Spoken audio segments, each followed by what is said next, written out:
Hürmetli vatandaş, bugünkü leksiyalarımızı başlayımız. Leksiyarı gacırız. Washington'da sözdeyimiz. Bugün çislaq 2024 yıl 8. ayının 21. günü vatandaş. Haftaki çarşamba. Bugünkü vaziyetimiz ne deseniz, bugünkü vaziyetimiz Taşkı Mongoliya. Hazır Rusya ile Xitay oturusida Sibirya ikkinchi belgilik tabiiy gaz oqqizadigan turib bu yo'li. Bu yo'lning 3dan 1 qismi Taşkı Mongoliyadan o'tadi ekan. Taşkı Mongoliyaning 2028 yillik davlat plani ichiga elingan ekan. Biroq bugun Taşkı Mongoliya bu planni bekor qildi. Şunun bilen hazır hesapta koyulgan mavzuga qarasangiz, nima deydi o deseniz, o'ylamagan yerden çıktı. Jungo Rossiya munosabatiga bir yaxshi ish yetib kelgan edi. Lekin bu davlat, ya'ni Taşkı Mongoliya bugun toshqinlik qildi. Mavzuli xabar 8 ayning 20 kuni Van Meteorbit e'lon qildi. Sibirya ikkinchi belgilik. Mesela bu tabiiy gaz qayerdan keldikan? Rossiyaliklar Altayskiy deydigan. Altayskiy rayonidan kiran Rossiyaning Altay rayoni bo'ldikini. So'ravalliqqa vatandaş. Altay atroflarida Rossiyaning Osiyoda nima zamini bo'ladi, nima territoriyasi bo'ladi degan. Lekin bugun Rossiyaning zamini ekan. Altayskiy Altay tog'larini ekib chiqadigan rayonidan, Rossiyaning Altay rayonidan chiqadigan tabiiy gazni turib orqali Taşkı Mongoliya orqali Jungoning sharqi shimoliga yo'llamoqchi bo'lgan va buning uchun Jungomi xo'sh bo'lgan, Rossiyami xo'sh bo'lgan bir ahvol ostida bugun Taşkı Mongoliya bu planni 2008 yillik davlat planidan chiqarib o'tdi. Bu yerda hozir keltirilgan sabab nima ekan desangiz, vatandosh, keltirilgan sabab Taşkı Mongoliya qismini turobbi yo'lining, gaz turobbi yo'lining kim ishlaydi? Rossiya o'z oldiga ishlamdi va yoki Jungo o'z oldiga ishlamdi. Talashlar shu deyli, hozir o'tirib qo'yilgan gapda. Agar gaz turi bizning Mongoliyadan eqib o'tadigan qismini Rossiya ishlasa, Mongoliyaning Rossiyaga biqindilik roli kuchayadi. Mongoliya Rossiya munosabati yaxshi bo'lib ketadi deb ansiraydi ekan. Agar gaz turib yo'lining Mongoliyadan o'tadigan qismini Jungo ishlaydigan bo'lsa, pul xarjlab Jungo ishlaydigan bo'lsa, u vaqtda Taşkı Mongoliyaning Jungoga biqinishi o'rlab ketadi. Rossiyadan yiroqlashib deydi ekan, bundan Rossiya ansiraydi ekan, avvalgisi Jungo ansiraydi ekan. Muşlan özde bir sebep dağla vatandaş. Endi hozirgi dunyoda bo'lsin, konu zaman konu dunyoda bo'lsin, iqtisod, siyosat bir masalaning ikki tarafi.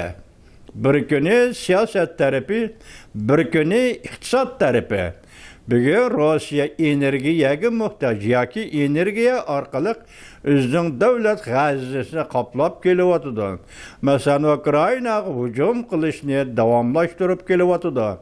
Uning ustiga hozir G'arb dunyosi Amerika Qo'shma Shtatlari boshchiligida Ukraina urushi sababli Rossiyani embargo qildi. Xilma-xil shakllar va xilma-xil shirkatlarni embargo qildi. Şunun bedeliga xarablashgan Rossiya iqtisodini to'liqlashning bir sharti, balki asosli sharti bo'lib qolgan Jungo Rossiya Sibirya ikkinchi belgilik gaz turubi yo'li. Buning uchinchi davlat Mongoliya. Mongoliyada o'tadi ekan, Mongoliya buni kesib tashladi degan gap vatandosh. Uzun zamanlardan beri, uzun zamanlardan degende hatta Ukrayna urushi yoki tajovuzchilik urushi boshlanmay turibla. Rossiya bu masalani o'ylashib kelgan. Birli bu gazni Jungoga eqitish emas, Osiyoda yana boshqa davlatlarga eqitish yo'li bilan tabiiy gazning Asiyadagi bozorini ochmoqchi bo'lgan edi. Oxirgi hisobda bugun mushu kun bugun qancha 8-oyning 21-yili 2024-yil bu yo'l kesildi, etildi. Hozir bunga tashqi Mongoliya yo'l bermedi yoki bu yerda o'tmaysan dedi vatandosh. Bu to'g'rida Jungoga her yılı degidek muşa tarafba yolu bilen 500 milyon kubmetre tabii gaz ne şimal taraftan yani Taşka Mongoliya taraftan Jungoga yollap berişi mümkün idi. Degen azər Cənubdan səhəri gizli xəbərə əsaslanganda Mongoliya hökuməti 2024-cü ildə 28-ci ilgəcə bolğan dövlət planıdan bu planı çıxarıb etdi başladı. Dövlət, yəni Mongoliya Dövlət Bexatarlığı Komitetinin əməldarı Monkaran Cənubdan səhəri gizlitiga mundaq dedi. Bu quruluş kechiktirildi. Yani üzüp etmepti de ya toxtattık ya kaldırdık demepti.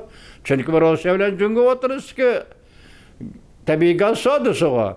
Mongoliya depti biz bu planını Mongoliya'dan ötürüğün planını biz keçiktirdik depti.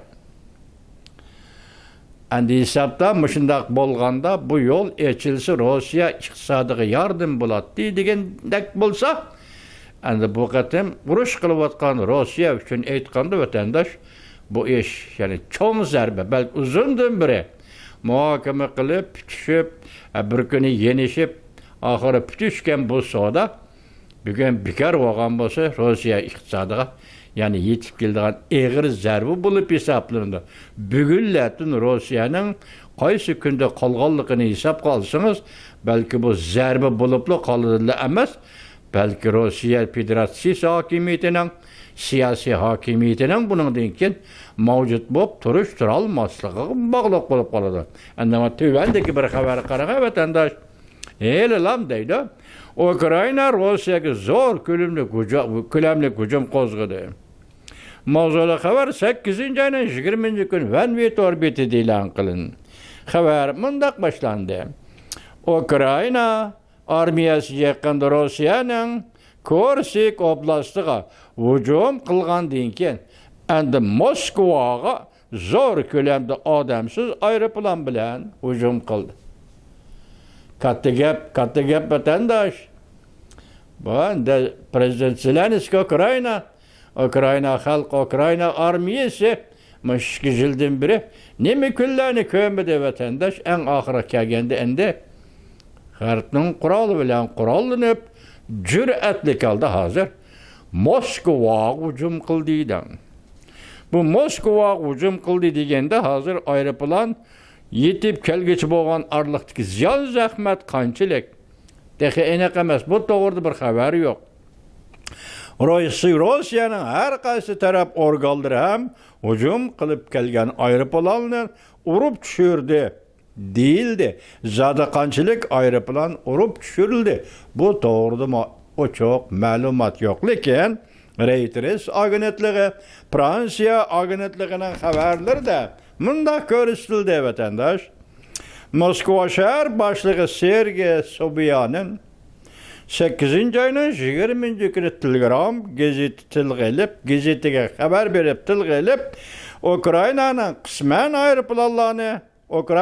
qisman aeroplanlari Moskva Podilsk rayonining havo bo'shlig'i tarmar qilindi.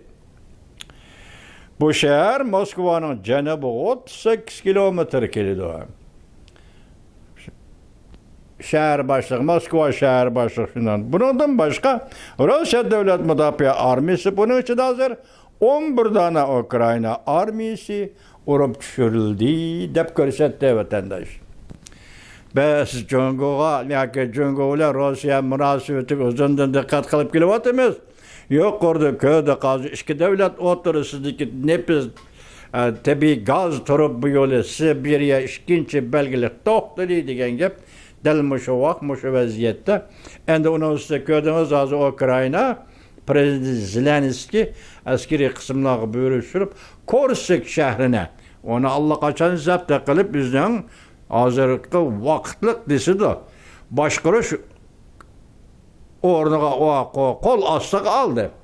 Egalladi ko'rsak shaharni desangiz, endi bugun Moskva atrofidagi rayonlar amaliyotda Moskva hujum qildi. Buningda Moskva tarafdan shahar boshlig'ining bildirgani 11-aeroplanni urib tushirdi degani qaraganda hujumni haqiqatan keng yoki tikchar o'ynama. Adamsız aeroplanning sonining ko'p ekanligini ko'rib olg'ili bo'ldi. Bu hozir mavzu qo'yilganda Moskva hujum qildi prezident Zelenskiy. Moskvaga hujum qilishga Ukraina armiyasi buyruq berdi. Ukraina armiyasi buni ijro qildi bugungi kunda. Demak, qo'shib kelsangiz hammasini endi prezident Vladimir Putinning beshi gangrab turgan bir paytda Saudiyada bundaq bo'ldi, Ukraina undaq bo'ldi desak, endi az kulla atrofida Rossiya Federatsiyasi va uning prezidenti Vladimir Putinning taqdiri nima bo'ladi? Balki biroq bu bir hodisa, ikki hodisaga qarab qolmaydi vatandosh, lekin og'ir zarba. Masalan, Sibirya 2-chi temir yo'l gaz-tarob yo'lining to'xtab qolishi intayin og'ir iqtisodiy. Rossiyaning iqtisodi uchun aytganda intayin og'ir masala vatandosh.